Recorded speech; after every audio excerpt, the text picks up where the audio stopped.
Hello, ladies and gentlemen. My name is MJ, aka Victor, and yes, I'm the guy that said he was Jesus and wasn't playing. And if you give me a few minutes, I'll explain myself and also show how you're Jesus as well. So it's kind of funny doing this video. I'm gonna try to use a little humor and a little laughter in this because we're gonna touch on some touchy subjects here. And yeah, I'm kind of dressed in this outfit just to try to make it interesting. The whole thing is to try to get your attention, and I'll talk about some things later. Uh, so this is going to offend some people, and if you drop off in certain sections, that's going to be okay. But I'm going to tell you exactly what Jesus would tell you. Some people will drop off just because they don't believe in Jesus at all, and that's fine. I agree with you on a level as well, because there is a quote unquote Jesus of the Bible, the story, the parable, and then there's the person that the story is based on. Now, I'm not able to prove to you who I was in a past life or anything like that, so you're going to have to look at my works now and my plan and why I'm here and my mission and the message as well. And part of that is what you see behind you, and this is a kind of montage. You know how in the movies the bad guy has the plan on the wall. Well, this is the good guy plan on the wall, and it really revolves around you, right? And I'm going to get to this. So let's go ahead and get the Jesus thing out of the way. So Jesus, in the biblical sense, is just a story. It's a parable. It's a parable, really, of a spiritual awakening. Now, in this current time with all of these belief systems, having a spiritual awakening, you will experience the story of Jesus yourself. So you will experience people doubting that you've changed, that you've witnessed the kingdom of God within, which is the main story, the main gist of the Jesus character. And yeah, it's been edited a lot. There are contradictions in the Bible. So for those people that believe the Bible is the inerrant word of God, they'll drop off. For those people that believe that Jesus couldn't be black, they'll drop off. All of these things. But the way that I look at things is as logical as I can. So first of all, Jesus was nobody special. He was just a normal human being that just accessed higher aspects of himself. You can call it Christ consciousness, if you will. So Jesus Christ. So he activated the Christ within him, which is also the Christ within you and all of us. So that's what my mission is here. My mission here is to do, to be an example of that and also show that it's within you. So the story of Jesus is about that. Part of how that is used against us is because they deify that character and make it seem like he is the only one that can attain that state, or you need to worship this or that. Now, this is going to get into some biblical beliefs, and the thing is, if it's the truth, it doesn't fear any questioning. So just like me putting out this in the open, it doesn't fear any questioning. So, and we'll talk numbers, we'll talk percentages. I'm an engineer, so I understand science, I understand physics, I understand statistics, I understand probability, I understand coincidence, and I'll give you one example of coincidence. And I see 27 all the time. But anyway, this is something that I came across when I was going outside of Walmart. This isn't even my receipt, right? So there's a story behind this, and I had documentation of that. So that's just one coincidence out of many, right? So that's just an example. But I talk about synchronicity as well, because that's probably the only physical proof that I have of this intelligence that is communicating right now. And this intelligence is communicating for us to rise our awareness, our consciousness to another level. That is how we steer this trajectory that we're on into a better trajectory. So that's part of the message. Now, that message was given to people before, but there were less literate people in the world. People were not able to really comprehend these things. You couldn't talk about the matrix or consciousness, or you could, but it was more quiet. It was more fringe, and it still is fringe now, but the thing is, we're coming out into the light. So being an example of that and saying that you're nobody special, I'm nobody special, but we've realized that we are connected, and we are part of this infinite source of creation that we witness when we look at nature.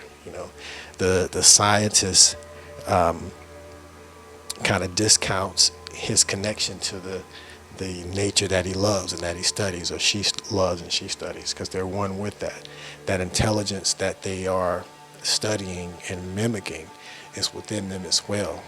So we won't get into the whole arguments of chance creation versus intelligent design and all of that. But if you look at, because here's the issue with that. This is what they do.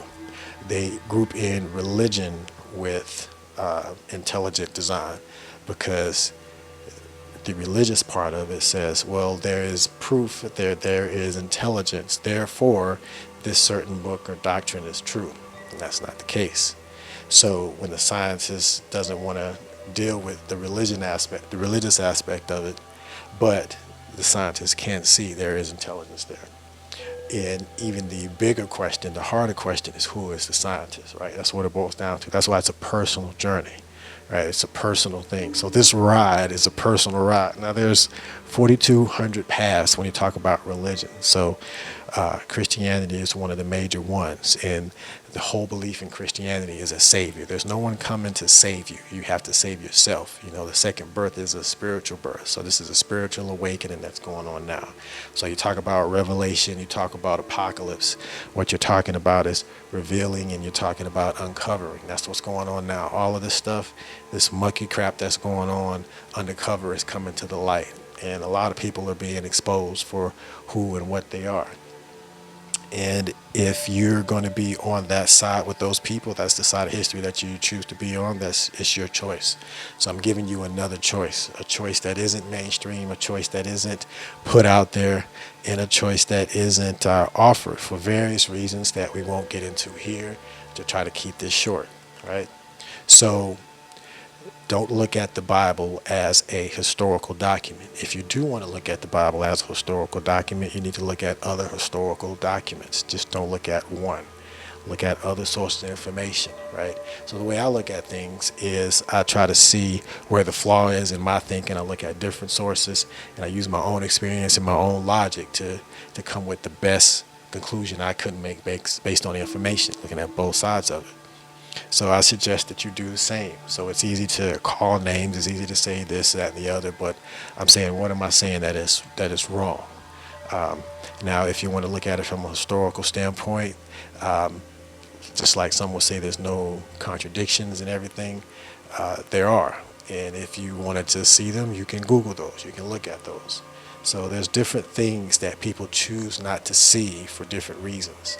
For one, they want to put the responsibility off on someone else. The responsibility is yours. It is ours, right? This situation is our fault, if I can talk, and it's up to us to fix it. Nobody else. No one's coming down to save us. No aliens are coming down here to save us.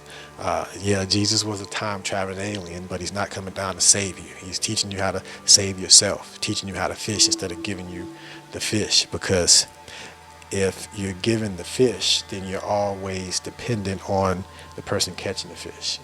You teach someone how to fish, they can fish for themselves, right?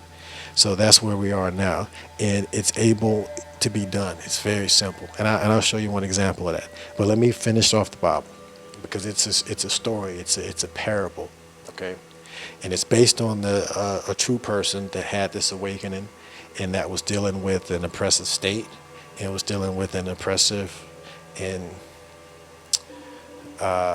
controlling, manipulative, if that's a word, that's not a word, manipulating religion, right? So the religion manipulated the state to execute this person in the story, right? That this was based on. And I have my reasons for believing, because this is a belief. I can't prove that. I have no evidence. Yeah, my mom's name is Mary. I wasn't born of a virgin, but neither was the real person, right? Yeah, in the story. Again, that's something to make it not relatable to you. That only happened once, but we're all part of the Trinity, the Father, the Son, and the child, right? And that's one thing that they take out of is the feminine as well, like the Father and the and the son. I'm sorry, the mother, the father, and the child, right? They say the father and the son, but that was the Christian Trinity. The real Trinity is the mother, the father, and the child, right? So, but they do that to take the feminine aspect of it. So there's a lot of things that are going on. So I'm not just talking from one perspective. There's different perspectives. So this is layered. So there's people that will listen to this and they'll be like, well, he's not saying nothing that I don't know. And there's people that would be surprised at certain things. But the information is there for you to research, and you're going to have to find out one way or the other. This is going to be a shift. So when you're in a shift, it can be sudden. And I'm just giving you a warning. This is sudden, right? All of a sudden, COVID-19 is a thing, right? All of a sudden, we're wearing masks. All of a sudden, social distancing is something that we're self-policing, right? When it didn't exist a while ago. So we're able to adapt to things quicker than you actually think, and we're able to absorb shock very quickly, just as humans. That's one of the human nature. It's a very adaptable species, and you can adapt to a lot of errors as well, because you're prone to comfort and habit and repeating things. So it's easy to get you into a pattern, and you can see that something is wrong with this pattern, but to break the pattern is to get out of your comfort zone and your creatures of comfort, as they say. And this is uncomfortable stuff because this takes your blanket away, your savior away, but it gives you that power. You get to become Jesus. If you love Jesus so much, become Jesus. But it's interesting. It's like a athlete. If you love LeBron James, you can be a fan of LeBron James, or you can be someone that wants to be LeBron James or be better than LeBron James, and someone that goes into the gyms and shoots shots and works out and takes care of himself and all of that stuff to be able to perform at that level, right? That's a different kind of love. So there are people that are just fans because they know it takes work to get to that level, and that's why that person is at that level. And you don't have to say how good you are and all that, because your actions speak for you. Now, when you're dealing with the things that I'm dealing with, consciousness, spirituality, and it takes you into a lot of different areas. And I'm only talking the tip of the iceberg on a lot of things. There aren't many people to compare to. There's like Martin Luther King. There's Malcolm X. There's people like that. But I have yet to hear many people really hit on the root cause and able to come from a perspective from the bottom. So it's interesting just having this experience and being able to talk about that, and then from a higher perspective, from a higher consciousness. It's like it gives you a wealth of knowledge to be able to pull from to help different people. So it was painful to go through, but it helps me to be able to relate to things that you would probably not think I would be able to relate to, and still pull through to be an example for you as well. So it's part of that also. And also an example of coming up with that belief system and having to disregard that. I had to basically reprogram myself. And I said, what could I prove to myself that existed? And that's how I created the 100-degree challenge. And that just proves that it's possible that we're spiritual beings having a human experience. So that's something that you don't have to necessarily add anything onto, but the religious doctrines tend to try to add things onto it. For example, I hear people say, well, I'm spiritual, but then they're praying to this or that, or they're thinking this or that. When something good happens or when something bad happens, it's this or that one's fault. Good God, evil devil. It's that whole yin and yang thing. And those are aspects that are within all of us, within ourselves, but it's up to us to choose which one we elevate. And now it's the opportunity, this splitting of this timeline is where we're choosing to elevate the higher one. And it's going to be a shift. So I mentioned that. And one of the shifts is just going to be belief systems crumbling that aren't true. And you can believe whatever you want to. There's nothing wrong with that. You just can't say it's true, because we have the internet. We have evidence. We have people that have researched that. If you want to talk about the Bible, then you have to show me where someone like John Henry Clark is wrong. That's going to be very difficult to do. That's someone that studied that, for his entire life, at a very high level. It's like you can say, well, Michael Jordan's not a good basketball player. All right, we'll beat him one-on-one, It's different to say it, but let's see what the actions say. You get on the court with him and you see, well, he's been playing basketball at a high level for a long time. That's why he's the greatest. Now, while we're talking about Michael Jordan, and we're trying to wrap this up, I'm trying to use different parables, and everything that I've said in the past you can pull up with this, and we can have a conversation, because I'm welcoming questions. Just like as a true scientist, these are the cameras, this is the world that I'm looking at right now, and I'm asking for a peer review of this information, because I think this is world changing. This is world changing, and we're in the middle of that as well. So this is the part where we come together. We're all individual sticks, and now we're going to strengthen our sticks and come together as a whole, and now the bunches of sticks will be better. That's how we do it. But back to Michael Jordan, and we'll get out of sports, and I'll talk about numbers, and then we'll wrap this puppy up, because we're about halfway in there. So, Jordan. Now, we have an example of someone that can jump from the free throw line, 15 feet, right? Jordan can jump from the free throw line, jump high, he can score. They say he was the greatest of all time, right? Michael Jordan, okay? Now, I've never seen him play in person, but that would have been cool to see, him play in person. Didn't get the opportunity to. But you can see him on tape, Michael Jordan. He's still alive. People wear his shoes, Jordans, all that stuff.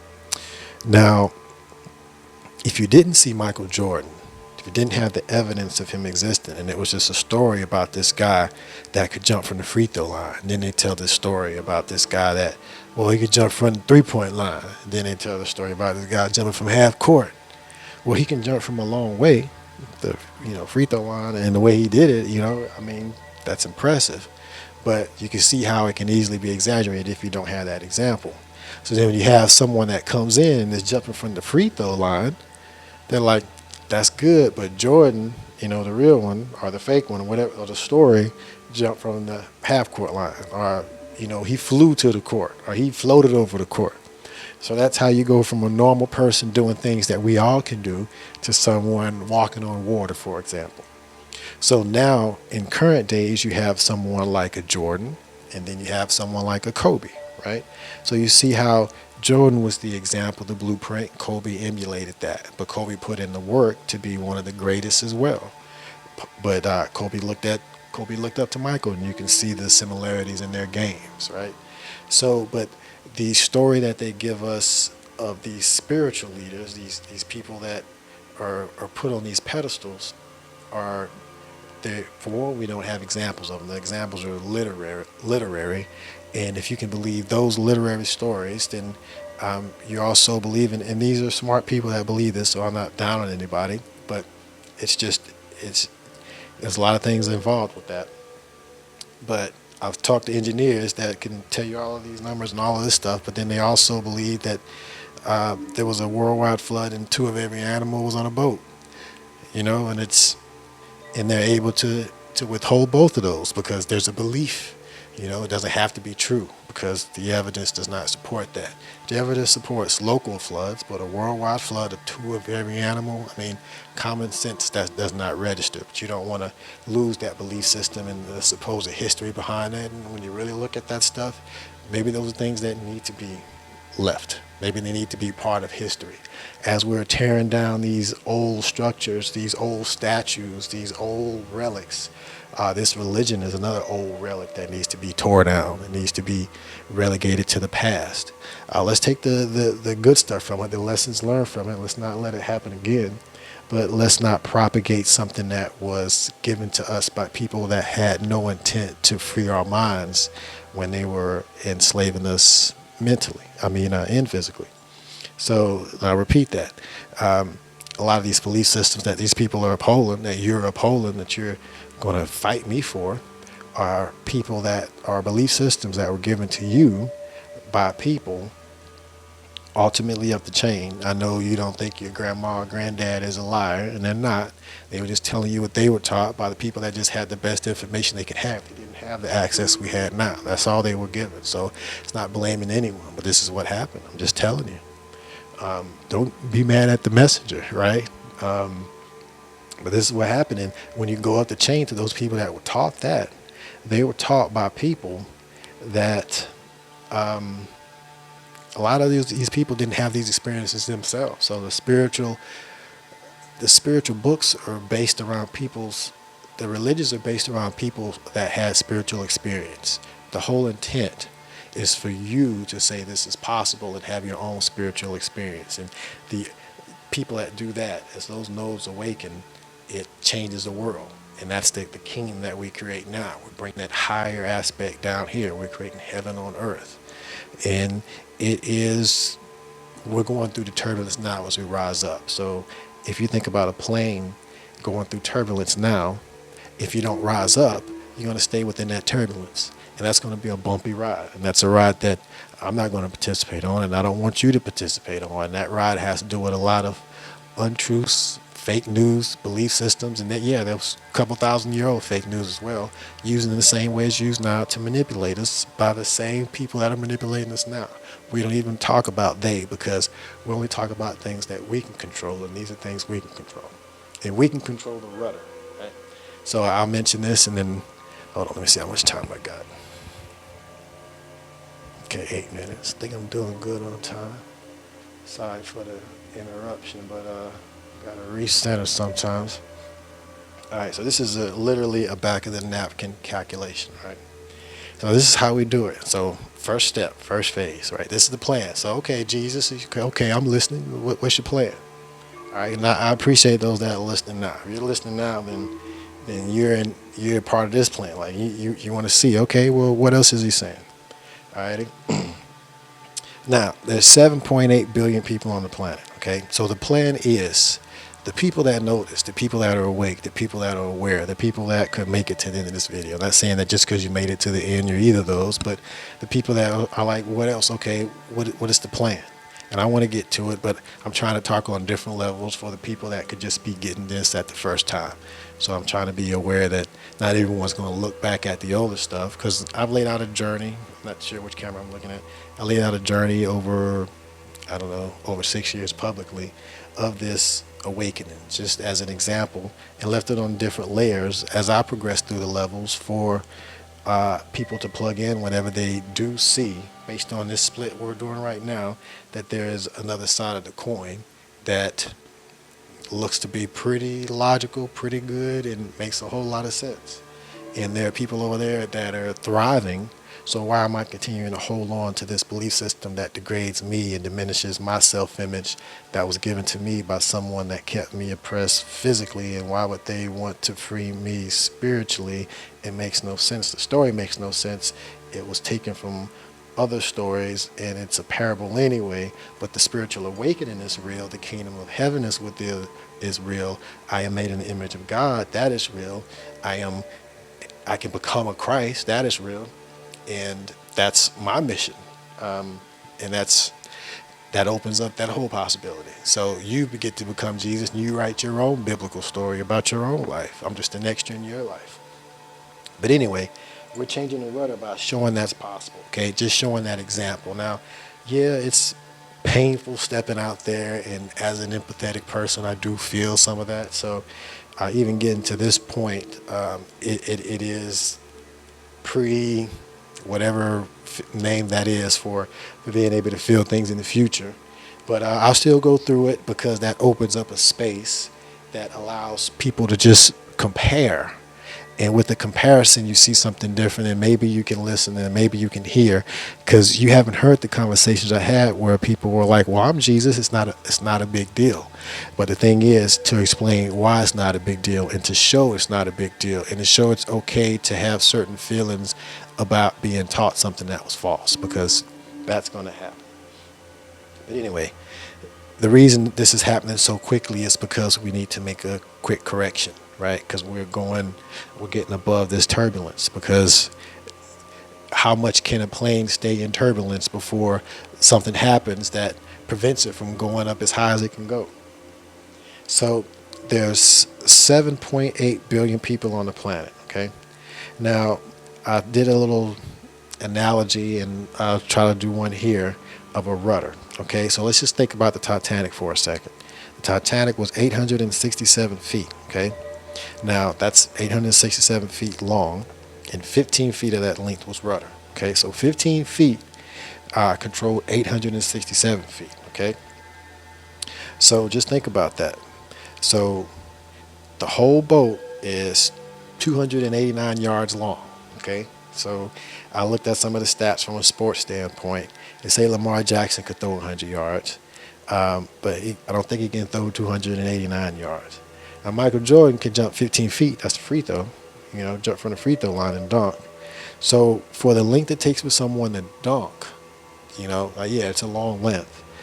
You can move a ship that's 300 yards, right? Roughly, right? So the whole analogy is to show that a short rudder, a short turn, a short correction could move a big ship, the whole idea of leverage. So I looked at that 7.8 billion, okay, and then I looked at the ratio. So if you look at the ratio of 867 feet to 15 feet, that 15 feet is 1.73%. So that's where I started at, 1.73%. Okay, so 1.73% of the length moves the whole ship. Okay, now, so I started thinking about that number. So 7.8 billion, what's 1.73% of that? That's 134 million. Well, what's 1.73% of that? It's 2.3 million. Let's do it again. That's 40,000. And then that's 698. And then 0.173% of that is 12. So I kept taking the number down. So I get to 12. So, and then the number before that is below 1. So we're above that. So there's more than you would think. Okay? So you're at least seeing 1. I've talked to many. The whole idea is to show that these different voices, these different pixels of the screen are not just turning brighter for no reason. We're changing the image on the screen. So imagine the screen is 7.8 billion pixels, and it only takes 12 pixels to change 698, to change 40,000, to change 2.3 million, to change 134 million, to change 7.8 billion. So it starts with small numbers and it grows exponentially, and that's how we change the ship. And as more and more people start to become the rudder, be the rudder, put their oar in the water, as you will, because some ships don't have a rudder, they kind of use the oars. As you do that, we control the ship. And then and this is something that you go back to. So the 100% of the Titanic was controlled by 1.73% of the rudder, right? So the other percentage is 98.27%. So those numbers just happen to work out that way. So over 98% of the ship was controlled by less than 2%, right? So 2% controlled 98% of the ship. So if our 2% can get together and start this wave to show people that they can stand up and reach a higher level of consciousness. I did a little video about waves, so I mentioned that as well. And this is all connected on different levels. But we're at the top level. This is the plan. This is just phase 1. There's other aspects, but I'm just showing you what I'm showing you now, because this is going to be the piercing of the spiritual surgery, if you will. Because we're going to have a Q&A. We're going to stand up front, and we're just going to be strong in our own truth. It is not our truth. Like, that's the thing that I want people to understand as well. There's a thing called a sun out there. Whether you like it or not, like, that is the truth, So these are, you can feel a certain way about it. You can have a belief or a faith thing or whatever you want to call it, but the sun is out there, right? Not out there right now because we're on the other side or wherever it is. It ain't out there, but it's going to be out there in a little bit. And it won't be until the day it won't be. But that 98% can be controlled by 2%. So there's 2% watching this now. And you can even just say this guy's crazy for doing what he's doing or whatever. The whole attention, the whole 15 minutes of fame is to draw attention to this, to start that wave. And eventually the points are coming now. We're forming Voltron, and there's going to be a connection to these nodes that are already here, and we're going to change the screen. So a few pixels change a few pixels, and I did a video on pixel where we change the screen, and that's how we, as pixels of light, change the world. So I hope that makes sense, and I appreciate y'all listening. I'm trying to keep this short because I still have to edit and try to upload this today. This is all on the 27th, so I try to do this on a more frequent basis. If you like it, let me know. Take a look at the 100-degree challenge and use that as a guide just for possibility. So, and if you want to comment, let me know how you feel about this, and we'll keep it going. Peace.